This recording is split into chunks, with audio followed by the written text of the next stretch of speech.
में एक क्वेश्चन उन्होंने हैंड रेस किया था, कौन था वो मैं देख नहीं पाई। अच्छा किसी कोई ने बात हैंड नहीं रेस मैम, किया था। लास्ट में ले लेंगे। हाँ लास्ट में ले लास्ट लीजिए। में ले हाँ लेंगे। तो मैं आप लास्ट लोगों के चेहरे देखना चाहूंगी, अगर आप स्क्रीन पे ऑन कर सकेंगी तो अच्छा रहेगा, हाँ, है ना। सब लोग कर लें जिन्होंने, हाँ कमलेश जी। जो कर सकते हैं वो कर ले ठीक है ना। नमस्ते कविता मैम। नमस्ते जी, नमस्ते नमस्ते। बहुत नमस्ते प्यारे मैम। लगते हैं आप हमको। नमस्कार मैम। थैंक यू, अलका, मैं अलका नमस्कार माहेश्वरी। नमस्कार। Nice to thank you, meet you. बहुत अच्छा लगा आपका थैंक यू, मेडिटेशन और सेम बातें सब, बहुत अच्छा लगा। थैंक यू आपकी थैंक यू। मेडिटेशन भी उतनी अच्छी है जितनी आपकी नमस्ते आवाज। मैम। भी अच्छा स्वीट लगा। नमस्ते बहुत नमस्ते। अच्छा लगा। मुझे फुल तो ऑफ बहुत एनर्जी, सारी लाइफ फुल ऑफ एनर्जी है अभी। Welcome welcome. तो आज जैसा प्रज्ञा जी ने कहा है, बुक ऑफ मिर्दाद में से मैं कुछ शेयर करना चाहती हूँ।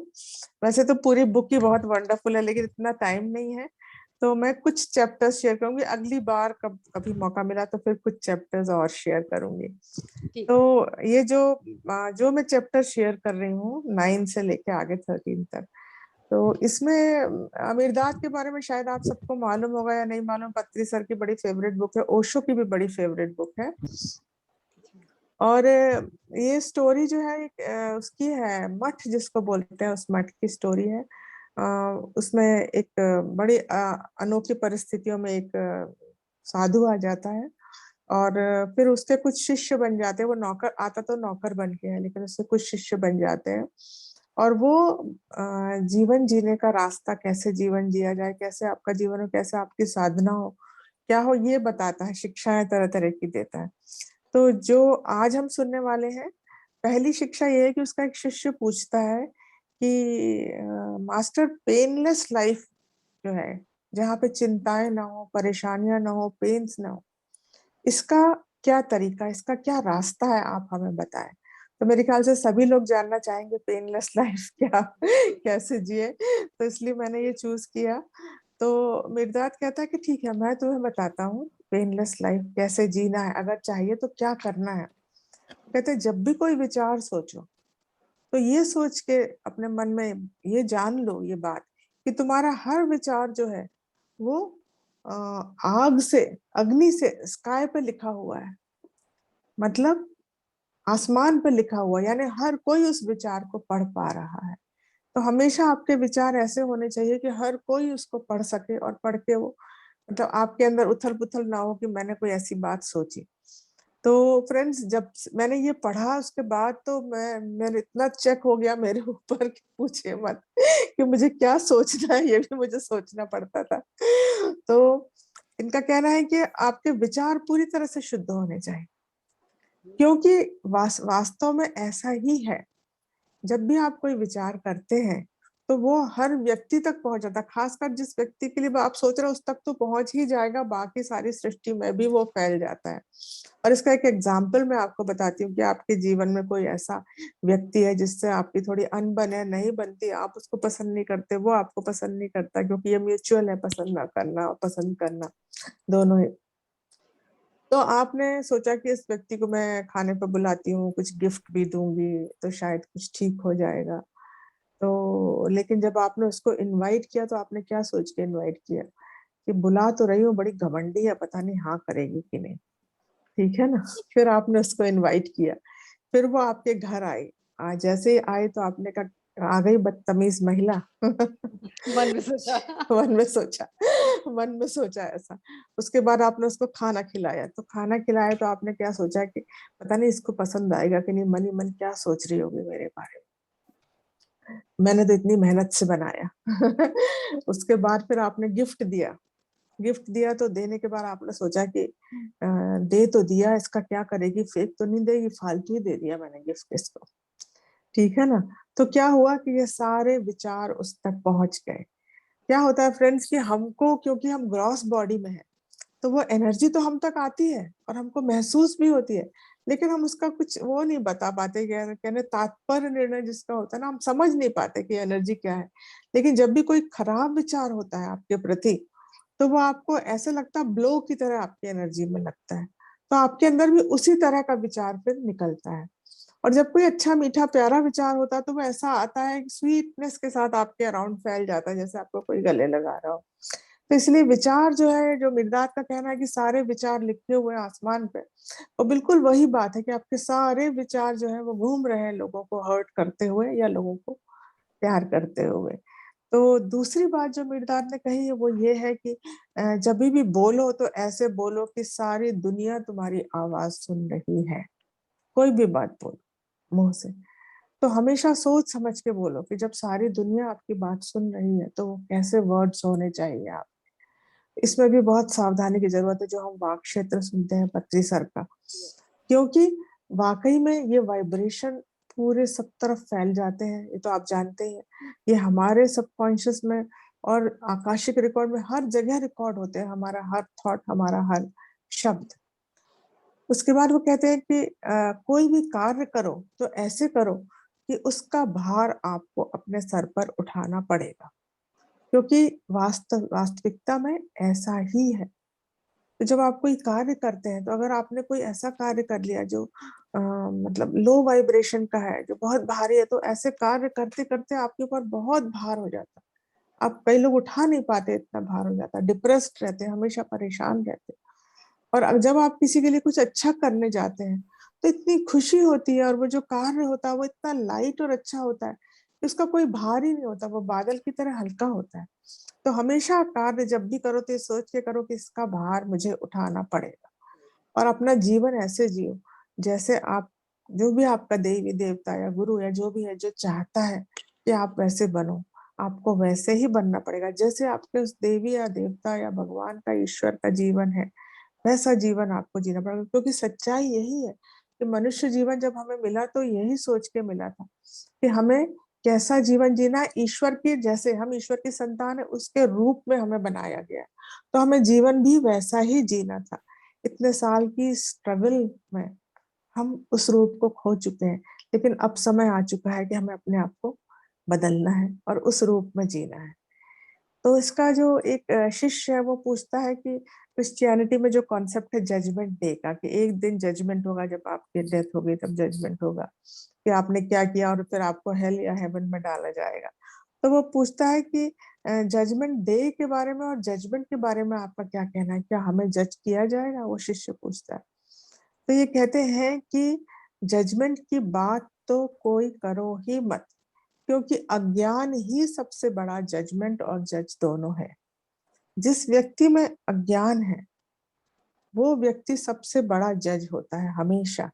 इनका कहना है कि जो कॉन्सेप्ट है कि गॉड एंड मैन, आप बोलते हो ये गॉड है ये मैन है, ऐसा कोई कॉन्सेप्ट नहीं है। या तो गॉड मैन है या मैन गॉड है, दो ही रूपों में रह सकता है, या तो ईश्वर मनुष्य के रूप में या मनुष्य ईश्वर के रूप में रह रहा है, और कोई रूप नहीं है। इसलिए गॉड को और मैन को अलग मत करो, अब दोनों एक ही है।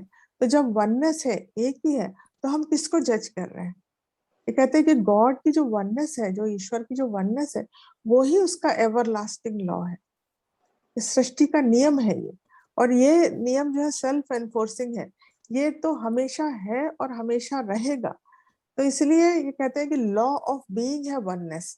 तो जब आप वननेस में रहते हो तो फिर काहे का जजमेंट, ये अच्छा या बुरा। ये कहते हैं इसका दूसरा नाम प्रेम भी है, जो लॉ ऑफ वन है, इसका दूसरा नाम है लॉ ऑफ लव। तो आगे हम लॉ ऑफ लव के बारे में भी जानेंगे। तो कहते हैं अगर आप वननेस के नियम को लेके चलते रहेंगे तो कहीं कोई जजमेंट आपके जीवन में नहीं आएगा कि ये मेरे से बेहतर है या मुझे जीवन में ये नहीं मिला, और ना ही कभी कोई जलन की भावना या बराबरी की भावना या कोई द्वेष, ना कोई ऐसे ऐसी कोई भी भावना नहीं आएगी, क्योंकि हम सब तो एक ही हैं और अपना अपना रास्ता चुन के आए हैं, और ईश्वर के रूप में हम बनाए गए हैं अपनी खुद की मर्जी से। तो इनका कहना है कि मनुष्यों की स्थिति आज क्या है, मनुष्य जो है हर एक से बराबरी कर रहे हैं, फिर कह रहे हैं मैं तुमसे बेहतर हूँ, तुमको ये नहीं आता मुझे ये आता, मैं ज्यादा बेहतर कर रहा हूँ, मेरी लाइफ में ये है तुम्हारी लाइफ में ये नहीं, या फिर उसकी लाइफ बेहतर है मेरे पास ये नहीं है, मुझे ये नहीं दिया गया। बड़ा रिजेंटमेंट है लोगों के मन में। तो इनका कहना है कि हम लोग जब जजमेंट करते हैं तो हमारी स्थिति क्या होती है, हमारी स्थिति ऐसी होती है कि जैसे दो फांसी के कैदी हों और वो एक दूसरे से कहे जा तुझे फांसी हो जाए। तो दोनों को ही फांसी होना है, हम क्या एक दूसरे को फांसी देंगे। तो बोले हमारी मनुष्यता की आज स्थिति ये हो चुकी है, इसलिए आप जज की सीट से तुरंत उतर जाइए। इसका कहना हर जजमेंट को छोड़ दीजिए, ठीक है ना, क्योंकि ये कह रहा है कि हर जजमेंट जो है आपके ऊपर एक भार बन के। अब मनुष्य ने क्या किया है कि बहुत सारे उसके ऊपर भार है, और जो सड़क उसने रोड जो चुनी है उसका पाथ वो बड़ा ही टफ है और बड़ा ही क्रूकड है, टेढ़ा मेढ़ा ऊंचा नीचा। अब आप बर्डन पे बर्डन अपने ऊपर लादते जा रहे हो, लोगों को जज करके, उनको बुरा ठहरा के या कमियां निकाल के लोगों में। तो क्या होता है कि आपका रास्ता और कठिन होता चला जाता है। तो आपको करना क्या है, आप जजमेंट छोड़ दीजिए। जैसे जजमेंट छोड़ेंगे आपके ऊपर और भार बढ़ना शुरू कम हो जाएगा। और उसके बाद अगर आप चाहते हैं कि आपके भार हल्के हो जाए तो आप वननेस में जीना शुरू कर दीजिए। तो जैसे आप वननेस को अपनाते हैं कि सब ईश्वर का रूप है और मैं भी इन्हीं का प्रतिबिंब हूँ, मैं जिनसे मिल रहा हूँ देख रहा हूँ ये सब कुछ मेरा ही रूप है, मेरा ही एक्सटेंडेड फॉर्म है। हम लोग हजारों लाखों हाथ हैं उस ईश्वर के। तो जब आप इस भावना से जीने लगते हो तो आपके भार एकदम हल्के हो जाते हैं। आप समझ जाते हैं कि ये सब कुछ जो है ये सिर्फ एक भ्रम है, हमें दिख रहा है जबकि ऐसा कुछ नहीं है, इल्यूजन है। तो इनका कहना है कि जजमेंट डे के बारे में आपका क्या कहना है, क्या ऐसा कोई दिन होता है? तो मिर्दाद कहता है कि हर दिन जजमेंट डे है, हर पल जजमेंट डे है, क्योंकि हमारे कर्म जो है या हमारे वाक्य जो है, हमारे विचार जो है वो बैलेंस हो रहे हैं, हर हर क्षण में रिकॉर्ड हो रहे हैं। तो ये कह इसका इसका एग्जाम्पल मिर्दाद देता है। वो कहता है कि आपके जीवन में आपके दिन हमेशा एक से नहीं होते। तो वो उसका रीजन है क्यों, क्योंकि जो दिन बहुत सुंदर है, खूबसूरती से प्यार से बीत रहे हैं, वो उन दिनों का प्रतीक है जब आपने अपना जीवन वननेस के साथ जिया है, आपने प्रेम के साथ जिया है, तो आपके दिन सुंदर होते हैं। किसी किसी दिनों में क्या होता है, थोड़े बहुत बादल हैं आपके लाइफ में, मतलब थोड़ा कुछ आपको कठिनाई है, ऊंचा नीचा हो रहा है, तो वो किस चीज का प्रतीक है कि आपने थोड़ा बहुत उल्लंघन किया है उस लॉ का। और किसी किसी दिन में बड़ा ही कठिन जीवन हो जाता है, आपको लगता है कि बड़ा ही मुश्किल हो रहा है, टफ टाइम जिसको हम बोलते हैं। वो क्या है, वो ये है कि जब आपने जो लॉ ऑफ वननेस है या लॉ ऑफ लव है उसके अगेंस्ट कुछ काम किया, तो आपकी लाइफ में वो बादल दिखाई देंगे, वो बिजली कड़केगी, वो कठिन टाइम होगा। तो इनका कहना है कि आ, हमको अपने जीवन को कैसा बनाना है, हमको अपने जीवन को बस ऐसा ही बनाना है जैसा इन्होंने शुरू में बताया कि सारे विचार जो है सोच के मतलब सोचिए, सारे शब्द सोच के बोलिए, सारे कर्म सोच के करिए। ऐसे करिए कि सबके सामने है, सब कुछ खुला हुआ है, खुली किताब की तरह हमको कर। उसके बाद मिर्जाद कहता है कि लॉ ऑफ लव जो उसने बताया, लॉ ऑफ लव, ये कहते हैं law, love is the law of God. हम सब प्यार के कारण ही है। इनका मिर्जाद कहते हैं कि you live that you may learn to love. हमारा जीवन ही इसलिए मिला है कि हमें प्यार करना सीखना है। हम यहाँ आए हैं प्यार करना सीखना, क्योंकि जब प्यार करना सीखेंगे तब उस ईश्वर के जिस तरह से वो प्यार करता है, जब उस तरह से सीख जाएंगे तब हमारा मोक्ष हो जाएगा। और आप प्यार करते हो so that you may learn to live. जब आप प्यार करते हो तब आप जीवन जीना सीखते हो। जब तक आप प्रेम करना नहीं सीखते आप जीवन जीना नहीं सीख पाते, ऐसा मेरी बात का कहना। और किसे प्यार करना और कैसे प्यार करना उसके शिष्य पूछते हैं। तो वो कहते हैं कि एक एग्जाम्पल वो देते हैं कि आपने चूज कर लिया अपनी लाइफ में, ये फ्रेंड्स है, ये फैमिली है, ये ऐसा, और ये इन सबको मैं प्यार करता या करती हूँ। इनका कहना है कि मान लीजिए एक वृक्ष है, एक वृक्ष है, उसमें आपने कुछ पत्तियां या कुछ फल एक साइड पे चुन लिए कि बस अब ये जो है इनको मैं प्यार करता हूँ या करती हूँ। तो इनका कहना मिर्दात का, तो फिर उस डाली का, उस टहनी का क्या जिसपे वो पत्ते लिखे लगे हुए, जिसके कारण उन पत्तों की एग्जिस्टेंस है। वो डाली नहीं होती तो पत्ते नहीं होते। और उसके बाद फिर उस तने का क्या जो कि उस डाली को संभाले हुए है, और वो जो छाल है उस पेड़ के अराउंड जो पेड़ को प्रोटेक्ट कर रही है, क्या उसका कोई एग्जिस्टेंस नहीं है? उसको आप प्यार नहीं कर सकते क्या? करोगे क्या? और उसके बाद जो जड़ें हैं उसकी पेड़ की जो कि पोषण खींच के भेज रही हैं, और वो जो मिट्टी है जहां से कि पोषण आ रहा है, और वो जो सूरज है जिसके कारण पत्तों की एग्जिस्टेंस है, जो पानी है, जो हवा है जिसके कारण ये पेड़ हरा भरा है और जीवित है। तो बोले ये आप क्या एक अपने प्यार को आप विभाजित नहीं कर सकते। सब कुछ बहुत ही डीपली कनेक्टेड है आपस में। तो मिर्दाद का कहना है कि आप ही वो ट्री ऑफ लाइफ, आप ये इमेजिन करो, ठीक है ना। तो अपने आप को फ्रैक्शन मत करो, विभाजित मत करो, ये मेरा ये तेरा, इसको मैं करती हूँ इसको प्यार नहीं करती हूँ। आप कभी ये सोचिए फ्रेंड्स कि अगर आप ट्री ऑफ लाइफ हैं और आप कहें कि बस ये फल बहुत अच्छे हैं और ये डाली तो बस है और तना तो कुछ ठीक नहीं है और रूट्स तो बेकार हैं और मिट्टी से तो मैं बिल्कुल प्यार ही नहीं करती, तो कैसी स्थिति होगी आपके ट्री ऑफ लाइफ की जब आप ऐसा पोषण दोगे उसको। तो इसलिए इनका कहना है मिर्दात का कि कभी भी प्रेम जो है फ्रैक्शन नहीं हो सकता, उसके टुकड़े नहीं हो सकते कि मैं इसको चाहती हूँ और इसको नहीं चाहती हूँ। ये करने से आप अपने खुद को फ्रैक्शन कर रहे हो, खुद के टुकड़े कर रहे हो। तो इनका कहना है कि आपका जो आप जो ट्री ऑफ लाइफ हो, आपकी रूट्स चारों ओर फैली हुई हैं, आपके पेड़, आपके फल और आपकी पत्तियां सब और है आपका। आपके फल जो है हर व्यक्ति उसको चख रहा है। क्या चख रहा है, क्या है आपके फल? आपके शब्द, आपके कार्य, आपके विचार, वो हर व्यक्ति तक पहुंच रहे हैं। तो अगर आप चाहते हो कि आपके फल मीठे हो, सुंदर हो, आपके पत्ते सुंदर हो, तो आप क्या करोगे? किस चीज पर ध्यान दोगे? वो जो पोषण मिल रहा है उनको, उस पर ध्यान दोगे। वो पोषण क्या है? वो जो सैप, जो रस पेड़ों में दौड़ रहा है, आप उसकी तरफ ध्यान दोगे कि अच्छा पोषण मिले पेड़ को, तो पेड़ सुंदर हो। और वो पोषण क्या है मनुष्यों के लिए? वो पोषण है प्रेम। जितना पोषण, जितना मीठा रस आपके अंदर दौड़ेगा, उतना ही सुंदर आपका ट्री ऑफ लाइफ होता चला जाएगा। ये कहते हैं love is the SAP of life. और हेट्रेड, जो द्वेष भावना है, नफरत है, ये क्या है? ये पस ऑफ डेथ है। इनका कहना है कि जैसे ब्लड दौड़ता है हमारे अंदर और उसको कहीं रोक दिया जाता है, मान लीजिए, इसी तरह से जब आप इस लव जो दौड़ रहा है हमारे ट्री ऑफ लाइफ में, उसको कहीं रोक देंगे तो क्या बनेगा? ब्लड का क्या बनता है? पस बन जाता है, वो जहर बन जाता है। लोगों को आपने देखा होगा गैंग्रीन हो जाता है जहां ब्लड सप्लाई रुक जाती है। तो यस। इनका कहना है इसी तरह से जब आप प्रेम के बहाव को कहीं रोकते हो तो वहां पर जहर बन जाता है। और वो जहर पहले किसको इफेक्ट करता है? पहले आपको इफेक्ट करता है और फिर वो दूसरे को इफेक्ट करता है। तो आपने अपने प्रेम के बहाव को कहीं कुछ परिस्थितियों में या व्यक्तियों में रोक दिया, तो पहले आप अंदर ही अंदर उस जहर के शिकार हो रहे हो, आप जल रहे हो अंदर ही अंदर। तो इनका कहना है कि अगर आपके वृक्ष में आपको लगता है कि कुछ फल सूखे हैं या मर रहे हैं, तो उनको किस चीज की जरूरत है? उनको प्यार के पोषण की जरूरत है, ठीक है ना। तो ये, और उसके बाद मीरदाद का कहना है कि सबसे पहले no love is possible except the love of self. सबसे पहले खुद को प्रेम करना सीखना पड़ेगा, अपने आप को, अपने शरीर को। कोई जजमेंट मत करिए अपने प्रति कि मैं ऐसा हूं या वैसा हूं, कि बाल ज्यादा है कि कम है, कि मोटा हूं कि पतला हूं, कि ऐसा कुछ, कोई जजमेंट नहीं।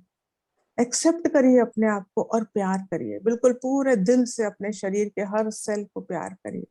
तो सबसे पहले सेल्फ लव जब आप करना शुरू करेंगे, तब धीरे धीरे, ये मेरा खुद का अनुभव है कि जब मैंने सेल्फ लव शुरू किया तब मुझे लोग कहते थे अपने हार्ट को खोल दो, सबसे प्रेम करो। शुरू में जब मैं ध्यान में आई तो मैं नहीं समझ पाती थी। और एक बार हम पिरामिड वैली गए तो बहुत प्रैक्टिसेस करती थी मैं इस तरह की अपने आप को ठीक करने के लिए। तो वहां पे एक मास्टर आए और उन्होंने कहा ध्यान के बीच में कि आप लोग देखिए कि आपके हार्ट कितने खुले हुए हैं, हार्ट चक्र कितने कितने खुले हैं, सब लोग देखिए अपने अपने। तो मैं हैरान हो गई देख के कि मेरा हार्ट केवल 40% खुला हुआ था, अंदर से ही आवाज आई। और उससे भी ज्यादा हैरान ये हुई देख के कि मेरे जैसे बस कुछ ही लोग थे। हाँ। ज्यादातर लोगों के हार्ट जो है 35%, 30% ऐसे खुले हुए थे। आप सोचिए, कुछ दो चार लोग थे जिनके हार्ट 60% या उससे ज्यादा खुले हुए थे। बड़ा ऑनेस्ट लोगों ने अपने अपना ओपिनियन दिया। फिर उसके ऊपर मैंने बहुत काम किया। मैंने सोचा कैसे हार्ट ओपन। तो सबसे पहले मैंने सेल्फ लव शुरू किया अपने आप को। इसका एक माइंडफुलनेस में थीच नहा का एक बहुत सुंदर मेडिटेशन भी है, कभी मौका लगेगा तो आपको कराऊंगी, जिसमें जरूर। आप अपने एक एक ऑर्गन को इतना प्यार करते हो। आप कहते हो darling I am back, I am back home. तो उससे वो ऑर्गन खुश हो जाता है कि हाँ मुझे वैल्यू मिली, मुझे पहचाना गया, मेरी मेहनत को कि जो मैं कर रहा था आज तक तो बस ऐसे ही मुझे टेकन फॉर ग्रांटेड लिया जाता था। तो सेल्फ लव बहुत इंपॉर्टेंट है। सबसे पहले अपने आप को प्यार करिए। अब मिर्दाद कहते हैं कि जब आप प्यार करते हो तो इनका कहना है कि अगर आपका एक भी दुश्मन है तो इसका मतलब कि आपने दोस्ती करना अभी तक नहीं सीखा है। क्योंकि जिस हार्ट में अगर एनिमिटी है वो फ्रेंडशिप पूरी तरह से नहीं आ सकती कभी भी। तो कोई दुश्मन आपके जीवन में नहीं होना चाहिए, केवल दोस्त होना चाहिए, केवल प्यार प्रेम ही होना चाहिए, बस और कुछ नहीं होना चाहिए। और लव को ये कहते हैं कि ये कोई वर्च्यू नहीं, ये कोई गुण नहीं है कि प्रेम करना एक गुण है, ये तो नेसेसिटी ऑफ लाइफ है। ये जरूरत से मतलब ये ब्रेड और पानी, जो रोटी और पानी है, इससे कहीं ज्यादा जरूरी है हमारे एग्जिस्टेंस के लिए। और ये लाइट और एयर से भी ज्यादा जरूरी। तो जब मैंने इसको लाइन को पढ़ा तो मैंने विचार किया कि ऐसा कैसे मिर्दाद कह सकता है। तो मैंने पाया कि वाकई में हम एग्जिस्टेंस तो हमारी है, प्रेम के बिना हम जी रहे हैं, लेकिन हमारा जीवन जीवन नहीं है, अधूरा जीवन, हाफ लाइफ जिसको हम बोलते हैं। और कितने लोग इस हाफ लाइफ में जी के बीमार हैं, परेशान हैं, मानसिक रोगी हैं। खासकर मैं जब सेलिब्रिटीज को देखती हूँ जिनके पास सब कुछ है, उनको कितनी तरह की बीमारियां, मानसिक रूप से रुग्ण हो चुके हैं, सुसाइड कर लेते हैं, कहीं कहीं डिप्रेशन में चले जाते हैं, जबकि इतने चाहने वाले हैं उनपे। तो क्यों वो ऐसा करते हैं? क्योंकि सच्चा प्रेम करना उन्होंने भी नहीं सीखा और उन्हें किसी ने दिया भी नहीं, सिखाया भी नहीं। तो सच्चा प्रेम जो अनकंडीशनल लव है, इसकी बहुत बहुत बहुत इंपॉर्टेंस है हमारी लाइफ में फ्रेंड्स। सच्चा प्रेम करना हमें सीखना ही पड़ेगा, तभी हमारी एग्जिस्टेंस फुल होगी। ठीक है ना। इनका कहना है कि प्यार जो है कभी खरीदा बेचा नहीं जा सकता, ये तो हमें सबको ही मालूम है। और प्यार कम या ज्यादा भी नहीं होता, कि जैसे ही आपने बोला कम या ज्यादा तो वहां से प्यार तो गायब हो जाता है। क्योंकि प्यार तो प्यार होता है, फुल। आप करते हो तो पूरी तरह से करते हो और नहीं करते हो तो बिल्कुल भी नहीं करते हो।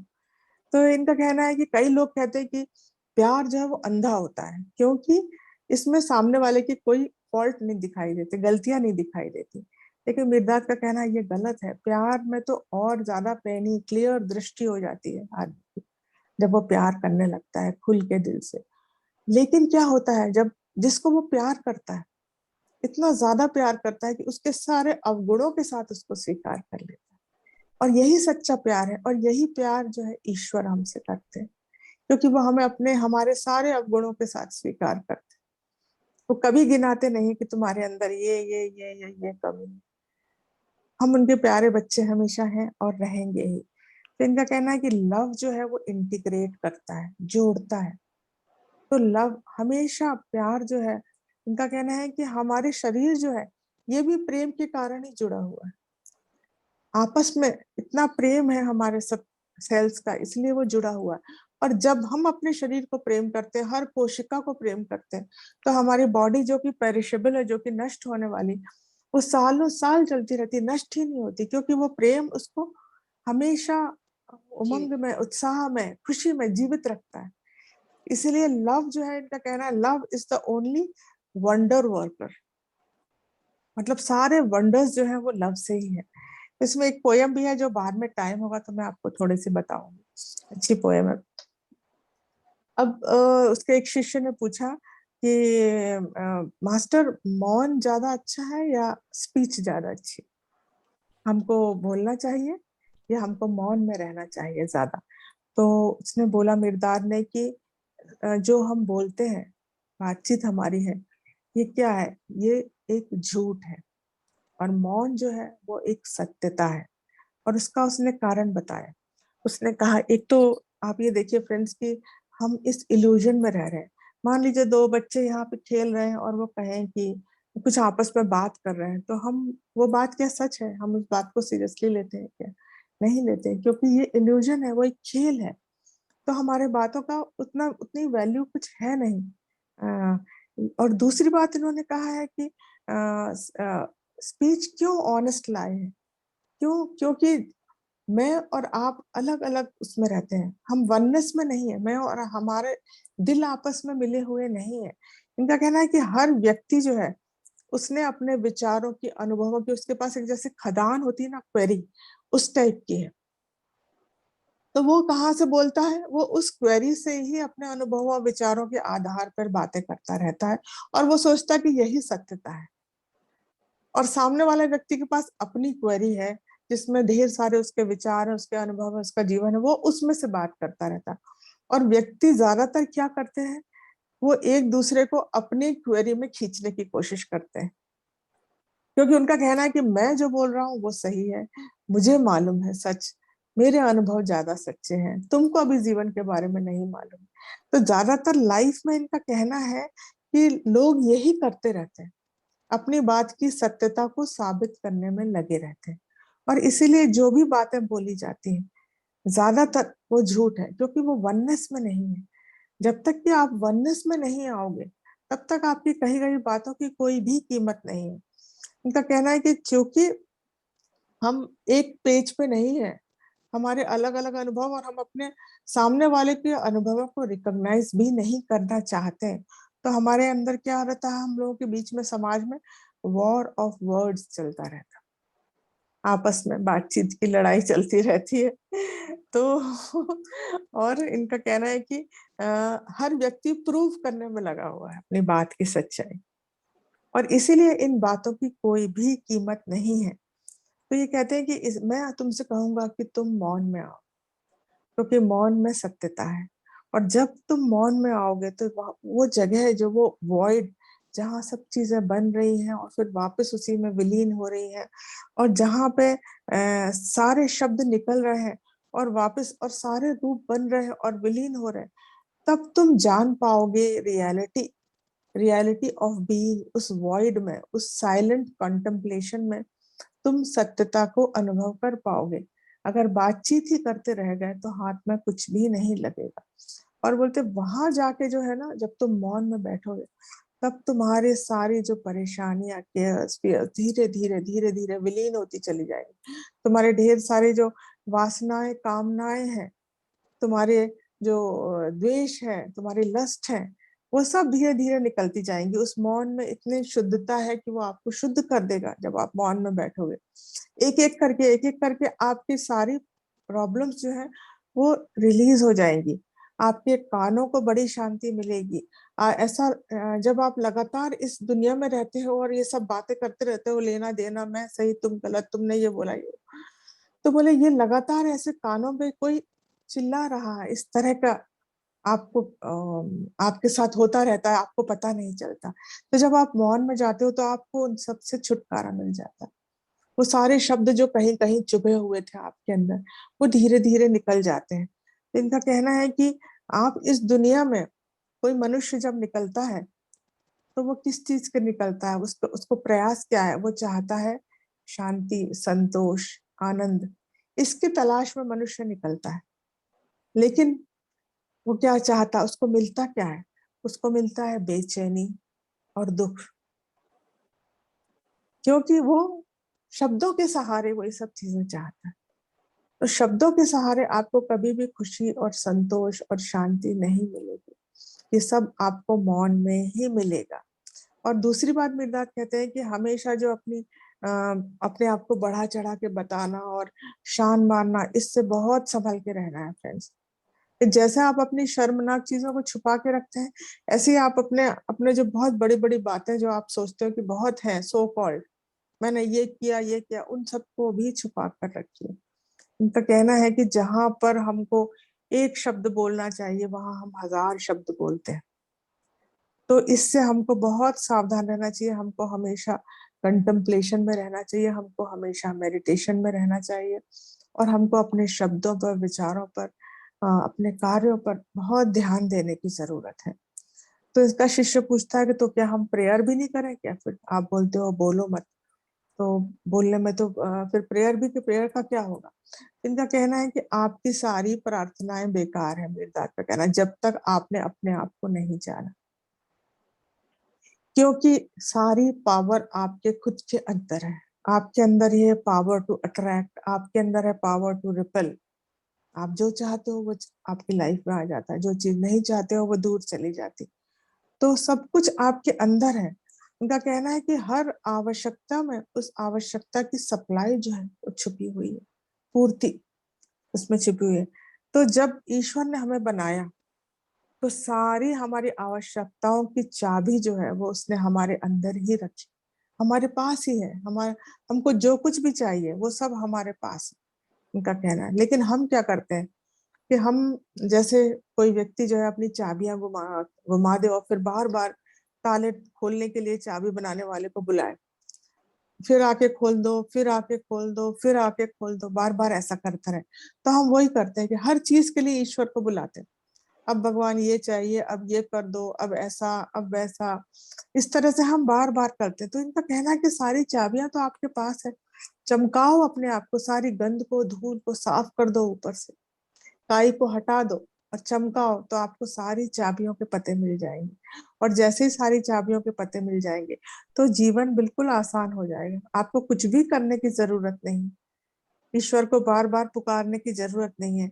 इनका कहना है कि हम लोग ये जबरदस्त जो हेरिटेज हमें मिली है ईश्वर की संतान होने की, इसके ग्रेटफुल होने की जगह हम क्या करते हैं, हम हर वक्त ईश्वर से कुछ ना कुछ कंप्लेन करते हैं या मांगते रहते हैं। तीन तरह के इन्होंने मेन बताई है। पहला जो व्यक्ति क्या करता है, वो क्या करेगा कि वो ईश्वर को डंपिंग होल की तरह बना के रखता है कि हे प्रभु, अब जो है मेरे दांत में दर्द हो रहा है, मेरे मुझे नींद नहीं आई रात भर, मेरे पेट में दर्द हो रहा है, ये ठीक कर दो, अब ये हो गया, वो हो गया, यही बताता रहता है उस ईश्वर को।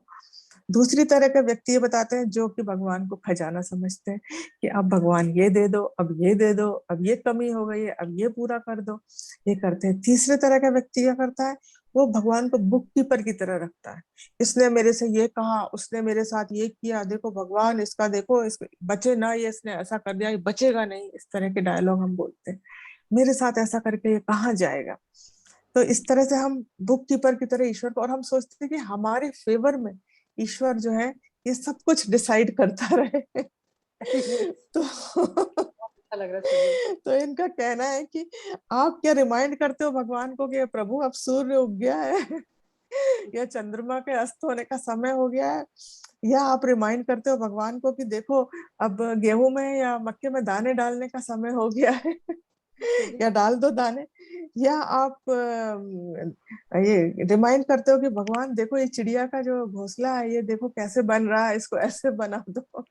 ये सब जो है, एक मकड़ी जो है जो अपना जाला बनाती है, कितना इंट्रिकेट कैसे बनाती है, चिड़िया का घोंसला जो है वो कैसे बनाती है, सब कुछ उसके अंदर ही है, सारा ज्ञान।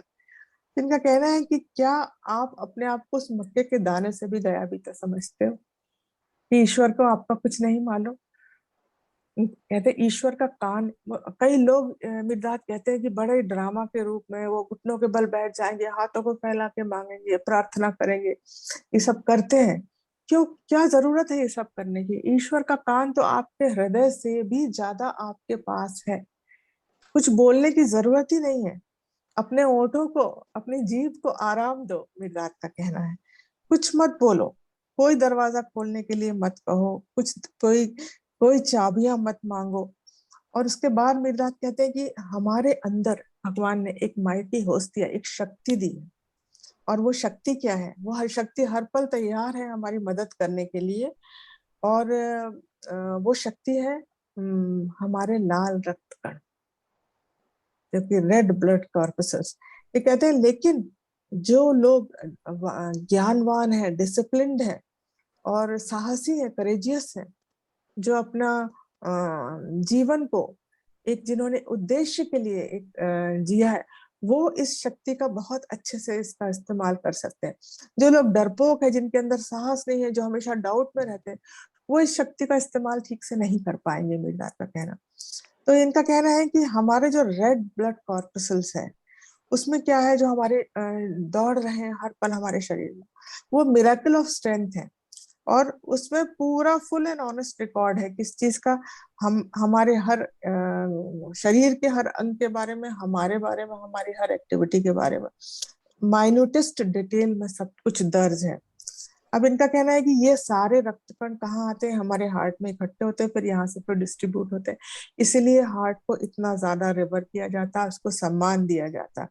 अब ये बताते हैं कि जैसे कोई संत है तो संत के मन में कोई व्यक्ति है जो साधु है, उसके मन में ये इच्छा है कि मुझे अपने आप को जानना, मुझे ईश्वर के साथ एक होना है। तो फिर वो क्या करता है, वो ये अपने मन में इच्छा, बहुत जबरदस्त इच्छा पैदा करता है कि मुझे तो बस अब यही करना है जीवन में, और कुछ करना ही नहीं। तो मिर्जाज कहते हैं कि आपके जो लाल रक्त कण है, उनके ऊपर उनका कमांडर कौन है, उनको डिसिप्लिन कौन करता है? आपका माइंड, आपका ब्रेन जो है ये काम करता है। तो जब आपने अपने ब्रेन से ये इच्छा प्रकट कर ली, अपने ब्रेन में आपके कमांडर ने कहा कि अब बस मुझे संतत्व ही प्राप्त करना, तो क्या होता है कि आपके लाल रक्तकण पूरे क्षमता के साथ ये पूरा करने में लग जाते हैं। और जब ये एक्टिविटी शुरू होती है तो यूनिवर्स में जितनी भी ऐसी वो थी शक्तियां हैं, एंजल्स जिनको हम बोलते हैं, बीइंग ऑफ लाइट बोलते हैं, या जिन लोगों ने भी ऐसी इच्छा कभी प्रकट की है, वो सारी शक्तियां आके फिर आपकी वो मदद करती हैं उस चीज को अचीव करने के लिए। तो इनका कहना है कि आप एक सिंगल विश रखिए। आप ढेर सारी इच्छाएं अगर रखते हैं तो कुछ भी नहीं होगा, लेकिन अगर एक पूरी इंटेंसिटी से एक सिंगल विश रखी जाए तो वो जरूर पूरी होती है। और उसको पूरा करने में हमारे जो माइटी होस्ट, जो हमारे रेड ब्लड कॉर्पसल्स हैं, ये पूरी मतलब कहना चाहिए तन मन धन से लग जाते हैं पूरा करवाने में, और यूनिवर्स उसकी पूरी हेल्प करता है। अब इनका कहना है कि कई लोगों की इतनी अच्छी इच्छाएं नहीं होती हैं, लेकिन फिर भी वो पूरी होती हैं। कई लोगों की बुरी ऐसी भावनाएं होती हैं, लेकिन जब वो पूरे तन मन धन से उसी में ही लग जाते हैं कि अब तो मुझे यही करना है, तो वो भी पूरी होती है। क्योंकि एक सिंगल विश उन्होंने की और बहुत दिनों तक उसको जनरेट करते रहे अपने अंदर कि बस मुझे ये करना है, ये करना है, ये करना, तो वो हो जाती है पूरी। तो हमें अपने अपने आप को इस मामले में बहुत सावधान रखना है कि हमको ऐसी कोई भावना या कोई इच्छा हमारे अंदर नहीं आनी चाहिए, केवल शुभ इच्छाएं आना चाहिए। तो इनका कहना है कि जब आप प्रार्थना करते हो दिल से, तो इसका मतलब है कि आप इन्फ्यूज कर रहे हो अपने ब्लड को उस मास्टर डिजायर के साथ, क्या जिस चीज के लिए आप प्रार्थना कर रहे हो। आप कहते हो मुझे ये बना शाकाहार जगत बनाना है, मुझे ध्यान जगत बनाना है, जो भी आप प्रार्थना करते हो, तो आप इन्फ्यूज कर रहे हो अपने आप को उससे। तो एक प्रार्थना बनाइए अपनी और उसी प्रार्थना को करिए। जैसे हमने आज संकल्प लिया, तो हमने संकल्प लिया, हमने 3-4 संकल्प लिए, वो संकल्प भी पूरे होंगे ऐसा नहीं कि नहीं होंगे, लेकिन अगर आप एक ही प्रार्थना बनाएंगे तो वो बहुत जल्दी फलीभूत हो जाएगी। तो इनका कहना है कि एक साइलेंट वेकफुल हार्ट चाहिए प्रार्थना के लिए, और कुछ भी नहीं चाहिए। हमें मंदिर वंदिर कुछ नहीं चाहिए, मंदिर मस्जिद। ये कहते हैं कि जो लोग अपने हृदय के मंदिर में नहीं ढूंढ पाए ईश्वर को, वो कभी किसी मंदिर में अपने आप को, अपने हृदय को नहीं ढूंढ पाएंगे।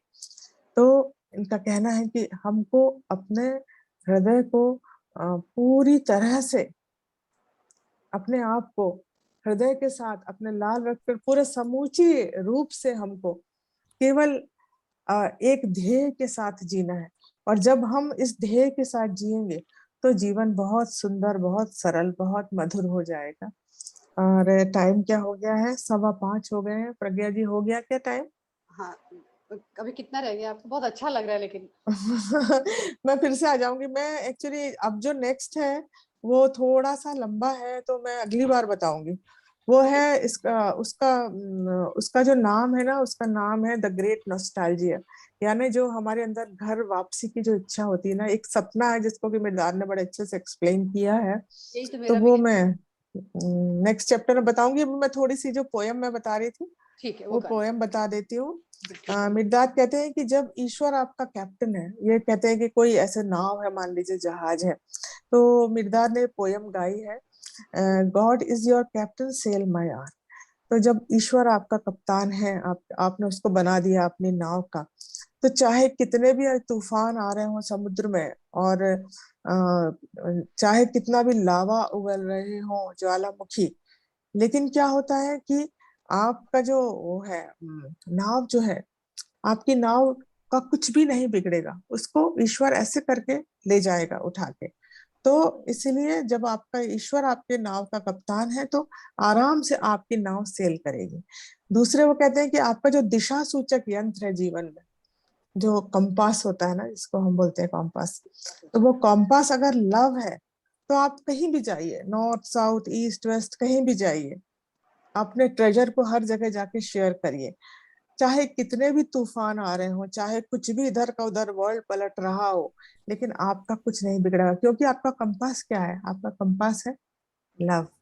दिशा सूचक यंत्र जो आपके पास है वो प्रेम है। तो जहां प्रेम आपको ले जाएगा वहां कभी भी कोई भी आपका कुछ भी नहीं बिगाड़ सकेगा। फिर वो कहते हैं कि फेथ जो है, आपका विश्वास, वो आपका एंकर है।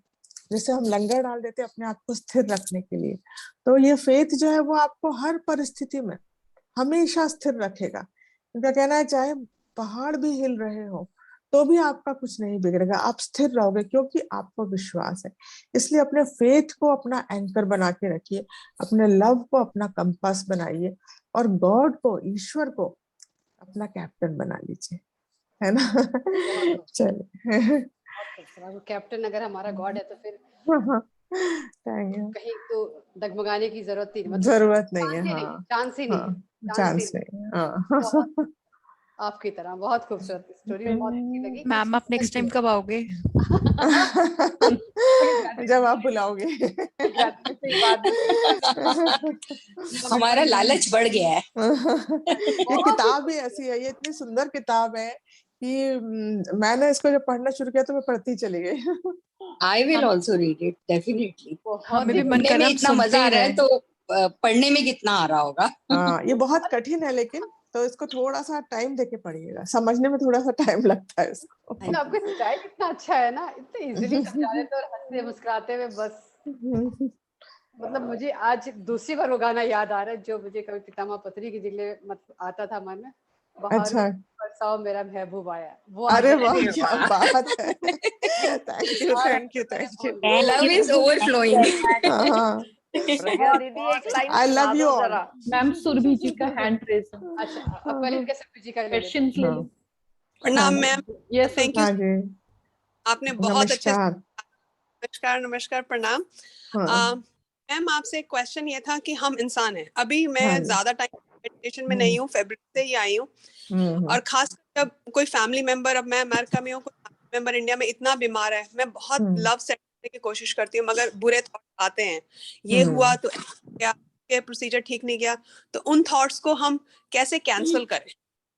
ये उन परी मैम ने थॉट्स, और तरीके बताया था, मैं आपका वर्जन जानना चाहती हूँ। एक हाँ, उन सेकंड। थॉट्स को देखिए आप, मेरा ये कहना है कि किसी थॉट को कैंसिल वैंसिल करने की जरूरत नहीं। जो मैंने बताया ना कि भगवान को आप अपना कैप्टन बनाइए, बहुत तो बढ़िया। जब भी आपके मन में कोई भी थॉट आए तो आप उसको ईश्वर को समर्पित कर दीजिए कि प्रभु आप ही तो मेरी नैया चला रहे हो, तो ये मैं आपको देती हूँ सब कुछ, ठीक ठीक है ना, और आप ही ठीक आगे ले जाओगे, ठीक। थैंक और यू वो सो ले मच। भी जाएंगे, आप वो देखिएगा। ले तो भी है बेटर ना? होगा के लिए, अच्छा हाँ बुरा बस, है, हाँ उसी बस, ने नैया हमारी, उसी ने हमें मजदूर हाँ बस, उतारना। ठीक है थैंक ना। You so much. Welcome, welcome, thank you so thank welcome. Meenakshi Soni ji. Yes Meenakshi. हाँ जी, प्रणाम जी सबको, सारे नमस्कार। मास्टर्स को स्पेशली नमस्कार, हमारे कविता दीक्षित मैम को। हाँ, आप मैं दिख नहीं थैंक रहे यू। मैम, नहीं दिख रही हूँ, अरे मैं तो सबसे यही पहले हूँ। आई लव यू, अब दिख रहे, I love same you here, I so love you much, too. 2 3 4 5, और बहुत बड़ी जफ्फी आपको, अरे वाह, क्या बात है, मेरी तरफ से भी। बहुत बड़ी। आप मिले थे वहां करताल में 2 मिनट अच्छा, के लिए, आपको पता नहीं याद होगा कि नहीं, हाँ डॉक्टर रंजन सर के साथ थे। हाँ हाँ, बिल्कुल बिल्कुल, जरूर मीनाक्षी मुझे याद है, हाँ हाँ आ हाँ, गया याद है, याद। याद है, हाँ याद मैं है, तो हाँ, आपकी हाँ। शुरू से ही, आपको मिलने से पहले ही मैं आपकी बहुत बड़ी फैन हूँ। बहुत, अच्छा, आप ऐसा इतना क्या? सुंदर पुस्तक रीड करते हैं, हाँ बहुत हाँ। ज्यादा। और ये मिगदाद मैंने 2 3 बार पढ़ी है, आज मैंने देखा इसमें लिंक में, मैं सारे हाँ जी। काम छोड़ के बैठ गई कि आप आने वाले हैं और अच्छा। मिगदाद बुक है। अरे वाह, हाँ, आई चलिए लव यू बहुत, सो मच, लव यू बहुत टू। सुंदर पढ़ते हैं, और इतने सारे कीड़े सबके दिमाग में से निकाल देते हैं हाँ, आप। देखिए एक्चुअली क्या Exactly. होता है कि मैं नहीं Example. पढ़ती हूँ, मास्टर बोल रहे हैं मेरे मुंह से। बिल्कुल बहुत ही सुंदर। आवाज आपकी भी हंसी बहुत इतनी प्यारी सुंदर। है, इतने मेरे को प्यार पता से है क्या, समझाया। मेरे को आवाज याद आ बहुत रहा है कृष्ण भगवान का जो भजन है, हाँ अधरम मधुरम मधुरम वाह क्या वदनम मधुर है। मधुरम मधुरम ये मुझे बहुत प्रिय है भजन। मधुरम। मधुरम वो आप पे बहुत सूट करता है, आपका सब कुछ मधुर है। हाँ मधुर, बिल्कुल आप बिल्कुल। जहाँ आप खुद जाते इतने Thank मधुर you, है ना, ma'am. बना लेते हैं। इसीलिए आपको सब मधुर दिखाई दे रहा है। हाँ। जो हमारे अंदर होता है तो हमको भजन सामने दिखता है, ठीक जैसे है ना। मीरा ने कृष्ण बहुत भगवान जी सुंदर। पे सब कुछ डाल दिया था ना कि मेरी नैया आप हाँ संभालोगे, संभालो, वैसे हाँ। हमें भी यही गॉड को ही सौंपना है सब कुछ। बस बस थैंक यू हाँ। मैम, थैंक यू, बहुत बहुत अच्छा अच्छा लगा, बताया, बहुत बहुत ही अच्छा लगा, थैंक यू बहुत मैम। अच्छा लगा। Welcome excellent experience, good journey, सब बहुत फिर अच्छा से लगा। कब मिलेंगे हम? जब आप बोलोगे मैं आ करताल जाऊंगी। में? आज तो हाँ कविता, करताल में आज मिलेंगे तो जरूर। कविता मैम यही के लिए करताल में। अभी करताल ना में तो जाओ यही- छोड़कर के दिल अच्छा। अभी भरा हरा नहीं, नहीं। सच में बिल्कुल। आई लव यू, अभी लव यू ना ऑल। जाओ क्वेश्चन छोड़ हम्म, के हेमा जी का मैम क्वेश्चन। दिल हाँ जी। अभी भरा नहीं। मेरी क्या बात है, इबादत है, ये सच में क्या रहने का बात। दिल नहीं करेगा आज तो। बाकियों के मैम, वाक्य गाना है, बहुत बट अच्छा, मेरे लिए बहुत तो अच्छा। इबादत है। थैंक सच यू में अनु। प्रज्ञा जी excellent। आपकी बगिया तो बड़ी सुंदर है। बहुत ही कितना खूबसूरत प्यार है। प्यारे लोग हैं, मैं आपको क्या बताऊं, मतलब यहाँ बसते यहाँ मेरे हाँ बस सब पे इतना जैसे प्यार और आप हो सब पे- वैसे ही आपने चुन चुन हाँ, के इकट्ठे कर लिए हैं फूल। मास्टर मास्टर्स इकट्ठे हो गए, सारी मास्टर्स थे, ग्रीन हाँ मास्टर्स थे, आप जो देख रहे हो। हाँ मुझे लगता बिल्कुल। है आप जहाँ जाते होगे ना वहीं पे आपको पकड़ लेते होंगे, सारे बिल्कुल छोड़ते ही नहीं होंगे। कोई नहीं छोड़ने वाला है, है ही। अब कैसे आए हो आपके साथ मास्टर्स आए हैं, आपने मेडिटेशन शुरू करा और मैं ऐसे ऐसे वाइब्रेट अंदर सो रही थी बिल्कुल, हाँ अरे वाह। हर बॉडी मेरे अंदर बिल्कुल, से मैं भी। बैठते ही शुरू हो गया था। संकल्प तो शायद मैंने एक ही सुना, बाकी तो अपना चली गई अरे थी। वाह क्या बात बहुत है। बाद में बिल्कुल, मैंने भी नहीं सुना, एक भी नहीं सुना। नहीं, मैंने बहुत सब कुछ अच्छी, सुना बहुत है लेकिन एनर्जी थी, आंखें नहीं खुल रही बहुत थी। एनर्जी थी। यस बहुत ही वंडरफुल थी। मैम हम और क्वेश्चंस ले सकते हैं मैम? हेमा हाँ जी हाँ का, बिल्कुल हाँ। हेमा जी का हैंड। नमस्ते मैम। नमस्ते जी। अपने आप को वीडियो ऑन करिए प्लीज, ये हाँ शर्त है जी, हमारी। नमस्ते नमस्ते। इतनी प्यारी सी लोग। नमस्ते जी। हाँ मैम, ये आपका सेशन मुझे बहुत अच्छा लगा, मीरदास जी का। तो ये हिंदी में बुक मिलेगा क्या? मेरे ख्याल से हिंदी में नहीं है ये बुक, अच्छा लेकिन अगर आपको सुनना है तो आप स्वाध्याय में मैंने इसको किताब को पूरा ही पढ़ा है ऑलमोस्ट, कुछ चीजें छूट गई हैं तो आप उसमें हिंदी में। जाके सुन सकते हैं, पर किताब तो इंग्लिश में ही है। और इसकी इंग्लिश भी वो बिब्लिकल इंग्लिश जो होती है ना, पुरानी ओल्ड इंग्लिश, तो अच्छा इतनी कठिन है कि मतलब मैंने भी कई वर्ड्स डिक्शनरी में देख देख के, और फिर बहुत जगह मुझे समझ में नहीं आता था कि मैं क्या बोलूं। मुझे ऐसा लगता, कई बार तो मुझे लगता था मैं फंस गई मिर्दात किताब लेके। अच्छा तो फिर मैं मास्टर्स को, अब चूंकि आलेख्या बोलती थी भेजिए भेजिए, हर मंगलवार को निकल रहा था ये, तो गैप भी ज्यादा नहीं था। फिर मैं मास्टर को बोलती थी मिखाइल नेमी जी, मिर्दात जी आप आइए, जरा मुझे बताइए, रास्ता दिखाइए। तो इस तरह से वो किताब पूरी हुई है। जैसे जैसे आप मीरदास का जो जो सेशन ले रहे थे, तो हाँ ऐसे महबूब की, जैसे आपने महबूब का नाम ले लिया, महबूब की याद आ गई, जैसे ऐसा लग रहा था। बहुत समय बाद, अभी सच दिसंबर के बाद ही फीलिंग आई मेरे अंदर, आज दोबारा जागी, वो गाना फिर से आया। Thank you ma'am, thank you. Okay जी, all the thank you. Best. Kavita ji, जी बोलिए। हाँ मैं अपना एक्सपीरियंस शेयर करना चाह रही हूँ। हाँ हाँ बताइए। जैसे पहले आपने मेडिटेशन से पहले ही एनर्जी आनी अभी चालू गया हो गई मत, थी, अच्छा। नीचे गया गया जाएगा। चालू हो गई थी। हम्म, तभी मातर बाबा जी भी आए नहीं, अभी थे अमन अकेला उतरा है, पता नहीं। और मैंने आगे भी चीजें पूछा क्या है उसके रिलेटेड। अच्छा। तो तभी सुकृत को हैंड दिखाया, मैंने बोला इनसे मेरे साथ क्या कनेक्शन है, क्या समझना है मेरे को। सुकृत के लिए पूछा आपने? नहीं, मैंने, उन्होंने मतलब सुकृत की तरफ हैंड दिखाया। अच्छा। तो मैंने बोला क्या समझना है इनसे और या क्या कनेक्शन है। तो आगे दिखाया, एक जमीन थी, मतलब पॉन्ड था, पॉन्ड के बाजू में धरती माता को कोई कुरेद रहा था, मतलब खोल रहा था। तो मैंने अच्छा। पूछा कौन है, तो देखा तो सीता माता थी। अच्छा। सीता माता से वैसे ही फुल एनर्जी धरती माता से निकलने लगी, क्योंकि धरती अच्छा। माता सीता माता एक ही है, अंदर से ही तो आई है सीता माता।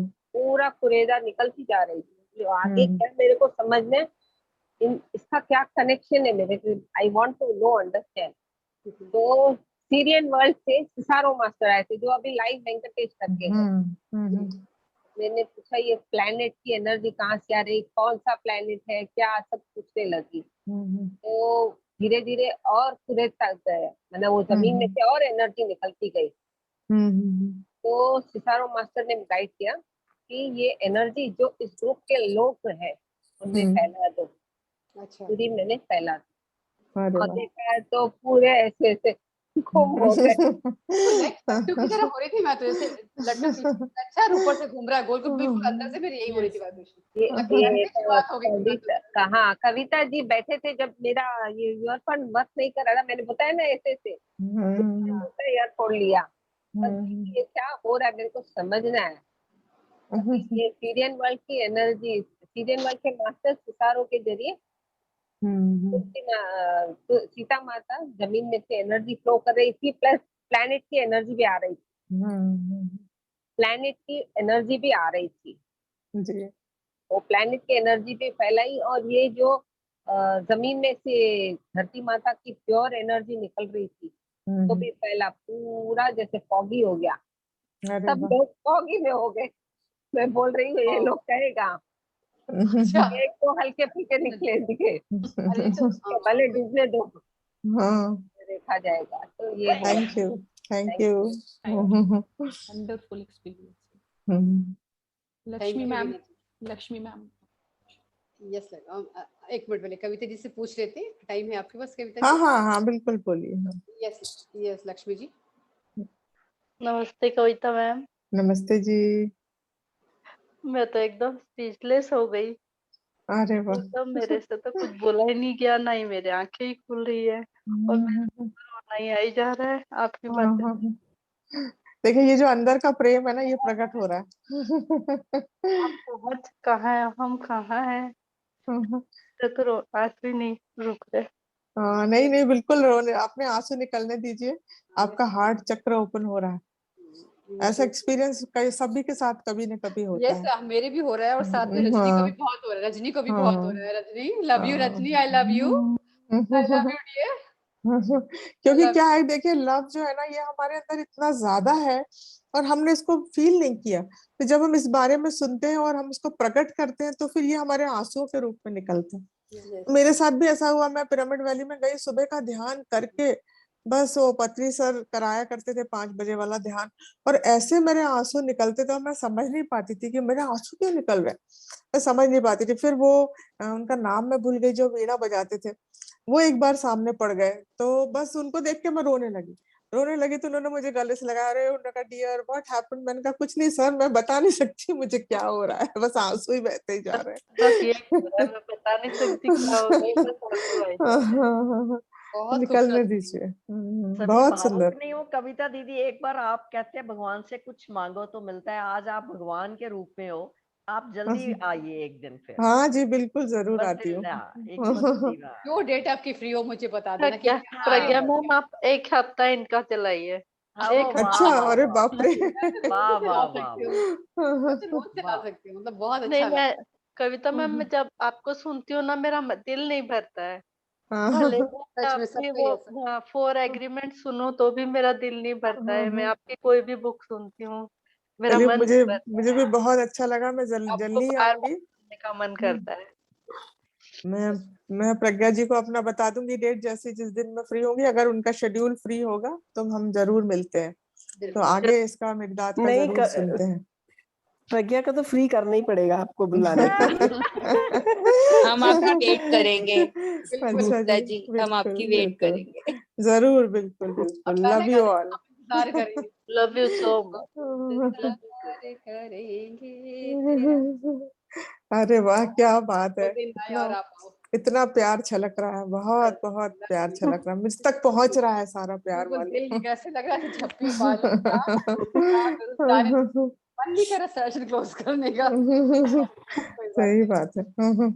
बहुत अच्छा लगा, thank you Kavita ji, thank you. चलिए फिर जरूर आगे मिलने की आशा से फिर अब हम बाय बाय करते हैं और हम मिलेंगे बहुत जल्दी ही आप सबसे, ठीक है बहुत ना? आभार आपका कविता जी, बहुत thank you.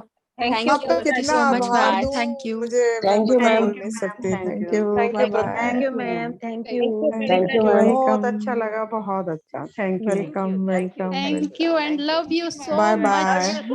Love you so much. Love you Love too, you so love you much. Too, love you too, love you Love you, ma'am. Bye Love you, Thank everyone. you. Thank you. Bye bye bye bye bye. Friend, फिर हम कल मिलते हैं। कल हमारा है, कल क्या हमारा भी तो खो गई, आज क्या है, वेडनेसडे, कल थर्सडे। कल हाँ इंदौर से हैं सरिता मैम, वो लेंगी क्लास पर्पस ऑफ लाइफ। परसों है योगी कथामृत की, जो हमारे योगानंद परमहंस जी, उनका है, उसका स्वाति पुनावाला करेंगे, उसकी बारे में बात करेंगे। बाहर बारिश है क्या बेटा? परमहंस जी के बारे में। तो फ्रेंड्स मिलते हैं हम कल। Bye bye, love you. Bye bye. Love you. Love you all. Thank you. Thank you. Thank you. Thank you. Love you all. Love you all. Love you all.